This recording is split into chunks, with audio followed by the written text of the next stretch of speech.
Culture is a powerful tool to stop aggression. Those were her words when she accepted the invitation from France's Series Mania television festival to be the president of their jury. At the time, they asked her, she was at home in Kiev as Russian forces began their invasion of Ukraine. Ukrainian producer Julia Sinkevych joins me now from Lviv. Julia, thank you so much for speaking to us. First of all, how are you? Where exactly are you? And how have the past few weeks been for you? I'm in Lviv now, as you said. I guess it's safe, although there were sirens last night and yesterday there was bombing not far from Kiev. So it's disturbing times. And these past 2.5 weeks were a complete shock. And as you know from the news, people are just under huge stress, and many are fleeing the country, saving their children and families. And it's just an absurd and shock that in the 21st century, such a barbaric invasion can happen in the middle of Europe in front of the entire world. We're definitely seeing a lot of shocking images. Is it possible for you to come to France for this festival where you're going to be the president of the jury? At the moment, I was offered this position, which is a great honor for me, and I really love this festival. And Laurence Eschberg is a true friend of mine. I thought it will be almost impossible to travel, although I had to flee Kiev a couple of days ago and travel to Lviv. So from here, it seems doable for now, for the moment. And that's my plan. And I plan to be in Lille already this week. Julia, to tell our viewers more about you, you're the co-founder of the Ukrainian Film Academy, a member of the European Film Academy and a member of the Ukrainian Oscars Committee. For a decade, until 2020, you were responsible for one of the biggest audience film festivals in Eastern Europe, the Odessa International Festival. Now you are the head of the jury at the Series Mania Festival, which takes place this month in the northern French city of Lille. Some people watching might wonder why we're talking about TV and film when a war is taking place. Tell us, what is the importance of festivals like this one in a world in crisis? Well, festivals are always the platform to reflect what is actually happening in the world in the form of audiovisual art, if we are talking about the film festivals or TV series festivals. So, and Series Mania indicated quite clearly that in their program, they want to raise sharp political, social issues in the projects or films or TV series they are presenting.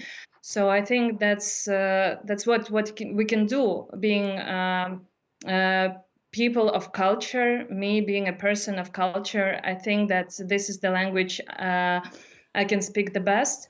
And I think that, as I said in my quote, that culture is indeed the powerful tool to stop the aggression, to show the world that human lives matters the most, and to tell the stories which will touch people's hearts, not politicians, not figures, numbers, statistics, but actually human souls. Now, Julia, before the war, you were working on several films, including Lucky Girl by writer-director Marysia Nikitiuk. Now, have you been in contact with Marysia since this started? Of course, Marysia also had to flee Kiev. She's also on the west of Ukraine at the moment, and we are in touch discussing what we can do to finish the film. Because we are at the very late post-production stage at the moment, but we are trying to find a way how to bring the materials abroad. Also, our composer and sound designer are now not doing what they usually do, but they are defending their countries and helping volunteers as well. So they cannot actually sit and work on the film like all of us. But I hope that we'll find a way to finish the film, as many other Ukrainian filmmakers as well. So, Julia, I just want to share one of Marysia's recent posts on Instagram with our viewers. She's in Western Ukraine. Please, people, if you really want to live in Europe, You really want to have vacations, go to the sea, not sitting in the shelters against the radiation the rest of your life, or immigrate to New Zealand, to hobbits. Demand to close the sky in Ukraine. It's very dangerous. It's very, very dangerous. You can think, you still, maybe a lot of you still thinking that this war is our only Ukrainian war, but it's not true. You see that Russia threatens to all world. So there we heard Mauricia, filmmaker, calling for the world to take action to avoid nuclear catastrophe. We've seen Ukrainian ballet dancers on the front line as soldiers. France 24 also spoke to the artist Pavlo Makov from a bomb shelter in Kharkiv. More than 2.5 million people have fled Ukraine. But Julia, can you give us a sense of what it's like for the people who've stayed behind? It's very different now in Kiev, and it's much worse in the city of Mariupol, for example, and Kharkiv or Kherson. Lviv is the place which accepts fugitives from various Ukrainian cities and is like a stop before going further to Western Europe. But of course, this is not what we normally do. I mean, we don't fight normally. We don't hold firearms in our hands, and our actors, filmmakers, and cultural activists, they supposed to create to tell their stories in a film form and not to fight. It's really scary, I should say, and it's really scary when the news of losing your friends and relatives are arriving, and they are arriving almost every day. Now, the people who have fled have been forced to leave behind people they love, such as the singer Jamala, who won the Eurovision Song Contest in 2017. She's in Turkey with her children. Her husband is in Ukraine. She's been documenting her journey since the outbreak of the war, as Selina Sykes explains.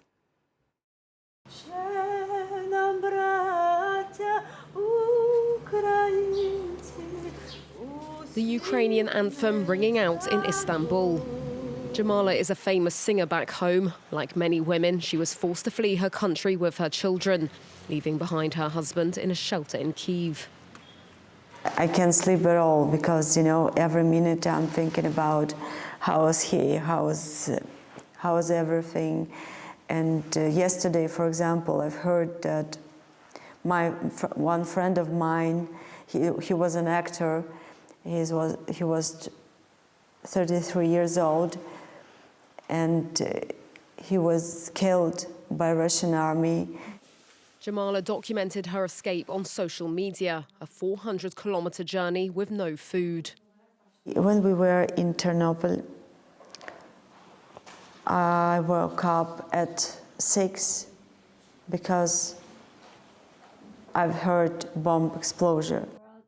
Now staying at her sister's in Turkey, the singer is doing everything she can to support those in Ukraine by using her fame to promote the cause and sharing this fundraising page. I'm doing an interview, I do something for charity. My sister tried to help, and all Turkish people try to help my friends, to give them some place to live, some foods, and so on. And we do as possible as we can. Jamala won the Eurovision Song Contest in 2016 with the song 1944, which retold the plight of the Tatar population of Crimea in the Soviet Union under Stalin. A very timely choice at the time after Russia's annexation of Crimea, and which has become even more relevant today. Strangers are coming. They come to our house. Jamala was invited to perform the song in Berlin at the German Eurovision preliminary. Russia has been banned from taking part in the competition. Julia, since the war began, there have been many Russian cultural boycotts. Series Mania is banning official Russian delegations. Is this helpful, do you think?